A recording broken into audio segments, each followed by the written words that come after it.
News arrival 7 ఛానల్కు స్వాగతం. ఈనాటి వార్తల్లోని ముఖ్యాంశాలు.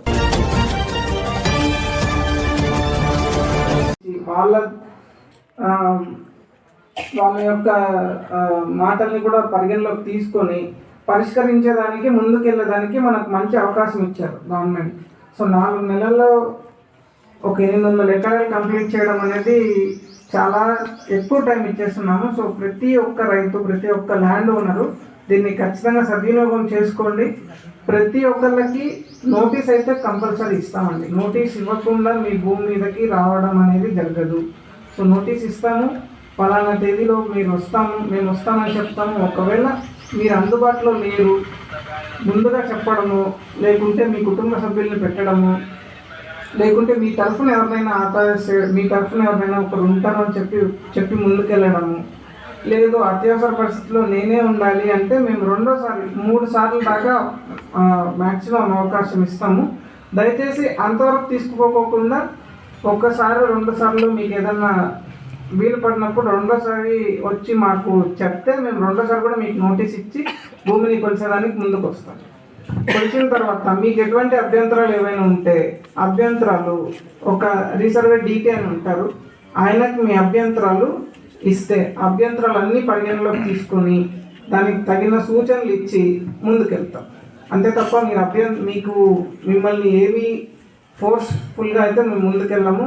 మీ అభ్యంతరాలు ప్రతి ఒక్కటి రిజల్వ్ చేసిన తర్వాతే మేము ముందుకెళ్తాం.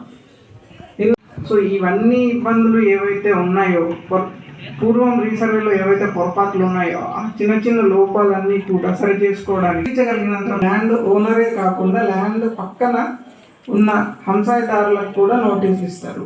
నోటీసులు ఇచ్చిన తర్వాత మీరు ఈ డేట్కి తగిన డేట్కి మీరు హాజరవ్వండి అని చెప్తే దయచేసి మీ తరఫు నుంచి మాకు కావాల్సింది ఒకటే, మీ భూమి కొలవడానికి వస్తున్నారు ప్రభుత్వం వారు, మీకు హక్కు కల్పించడానికి వస్తున్నారు, మీ భూమి మీకు కరెక్ట్గా ఉందా లేదా నిర్ధారించడానికి రెండింటి దగ్గరికి వస్తున్నారు. కాబట్టి మీ సహకారం ఏంటంటే చెప్పిన గడువులో, చెప్పిన తేదీలో మీ భూమి మీదకి మీరు వచ్చి మీ గట్ల ప్రకారము, మా డాక్యుమెంట్ రికార్డు ప్రకారం ఇది ఉంది అని మీరు అధికారులకు మీ దగ్గర ఉన్న ఆధారాలు చూపించి మీ భూమి మీద ఇవి ఉన్నాయి మా గట్లు అని చెప్పి మాకు సహకరించాల్సిందిగా కోరుతున్నాం. మెయిన్ ఇది మీ సహకారం ఉంటే సజావుగా ఏ ఆధునిక పద్ధతులు వచ్చాయి దానికి సంబంధించి మనం భూమి మీద ఎంతవరకు ఉన్నాము, మన భూమి మన డాక్యుమెంట్ మన రికార్డు ప్రకారం ఉందా లేదా.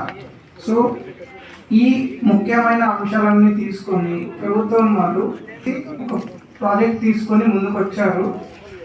ముందు కూడా ఉన్న ప్రాజెక్టే, కాకపోతే ముందు ప్రాజెక్ట్ ఏమైందంటే మనకు గడువు తక్కువ ఇవ్వడంతో త్వరగా చేసి కొంతమంది మనకు రైతులు రాకపోవడం వల్ల మా పూర్వం ఏదైతే రికార్డులో ఉందో ఆ రికార్డ్ని పెట్టి చేయడం వల్ల కొన్ని ఇబ్బందులు వచ్చాయి. కొంతమంది ఇంతటితో ఈ వార్తలు సమాప్తం. మరిన్ని వార్తా విశేషాల కొరకు మా ఛానల్ ను సబ్స్క్రైబ్ చేయండి, లైక్ చేయండి.